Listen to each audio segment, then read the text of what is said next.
Hello दोस्तों, आज discuss करेंगे इलेक्ट्रिक पॉइंट के बारे में। अगर आप अपने घर में लाइट फिटिंग करा रहे हैं या किचन हो, बेडरूम हो या लिविंग एरिया हो या डाइनिंग एरिया हो, तो वहाँ पर आपको किस किस बातों का याद रखना है, किन किन बातों का याद रखना है कि लाइट के पॉइंट कितने होना चाहिए और किस हाइट पर होना चाहिए और कितने मॉडल का बोर्ड लगाना चाहिए, जिससे कि एक आपका सारे पॉइंट कवर हो जाएं। बात करेंगे हम सबसे पहले एक रूम से।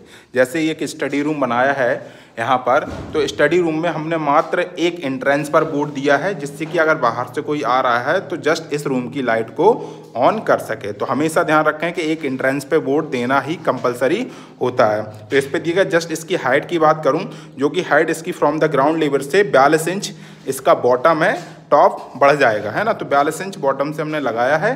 और बात करें एक इसमें, अगर स्टडी रूम है तो इसमें हम क्या करेंगे, एक टीवी अगर मानकर स्टडी रूम के अलावा चेंज करना चाहते हैं, कोई अदर रूम बनाना चाहते हैं, तो एक हमको टीवी के लिए, पैनल के लिए इस बोर्ड को देना चाहिए, जो कि इसकी हाइट रखते हैं नीचे से 35 इंच, जो कि मैं टाइल्स कवर करके ये 32 इंच समथिंग बचेगी। तो एक इस तरीके का बोर्ड आपको देना चाहिए, जो कि बेड के जस्ट सामने एक बोर्ड आएगा जिस पे टीवी यूनिट बना सकते हैं। अब स्टडी टेबल अगर बनाना चाहते हैं तो उसके पास में भी एक बोर्ड देना चाहिए। यहाँ पर स्टडी टेबल बना दी है, तो यहाँ पर भी एंट्रेंस हो रहा है, तो एक बोर्ड प्लस स्टडी टेबल के लिए यहाँ पर लाइट आ जाएगी। तो इस तरीके से हमको याद रखना चाहिए कि एक स्टडी रूम में इतने तरीके के पॉइंट होना चाहिए और चारों तरफ एक एक डिब्बी का पॉइंट छोड़ना चाहिए, जिससे कि आप जहाँ पर जो भी फिटिंग कराना चाहते हैं तो वहाँ से आप उस तरीके से पॉइंट को कनेक्ट कर सकते हैं। तो चारों वॉल पर आप देख रहे हैं एक डिब्बी छोड़ी गई है, जिससे कि जहाँ पर हमें पॉइंट की रिक्वायरमेंट होगी और जो रिक्वायरमेंट होगी वहाँ से हम ऐड ऑन कर सकते हैं। साथ ही साथ एक एसी पॉइंट देना कंपलसरी होता है,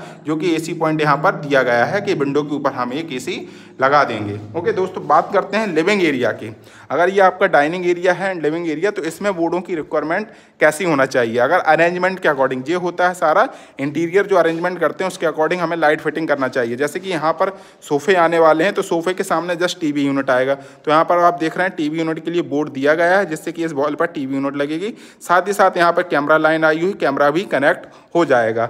यहाँ पर सोफा रखने वाले हैं, तो सोफे के जस्ट बगल से एक बड़ा 12 मॉडल का बोर्ड दिया गया है, जिससे कि यहाँ पर बहुत सारी लाइट फिटिंग हो तो पूरे बोर्ड कवर हो जाए। यहाँ पर एंट्रेंस कर रहे हैं तो एंट्रेंस पर भी एक बोर्ड दिया गया है, जिससे कि बाहर से आते हैं तो हम लाइट को ऑन कर सकते हैं। इस तरीके से सारे पॉइंटों को हमें याद रखना है और अपने घरों में ये पॉइंट प्रोवाइड कराने हैं। किचन में बात करें, किचन में हमेशा पावर बोर्ड देना चाहिए। तो यहाँ पर गैस रखने वाली है मिड में, तो एक इस साइड में हमने पावर बोर्ड दे दिया और एक इस साइड में दे दिया, जिससे कि हमारे सारे यहाँ पर कनेक्ट हो सकें। सिंक के नीचे एक हम आरओ देने वाले हैं, तो उसके लिए हमने एक पॉइंट दे रखे हैं। साथ ही साथ यहाँ फ्रिज देने वाले हैं, उसका भी पॉइंट दे रखे हैं। इस तरीके के सारे पॉइंट हमको प्रोवाइड कराना चाहिए।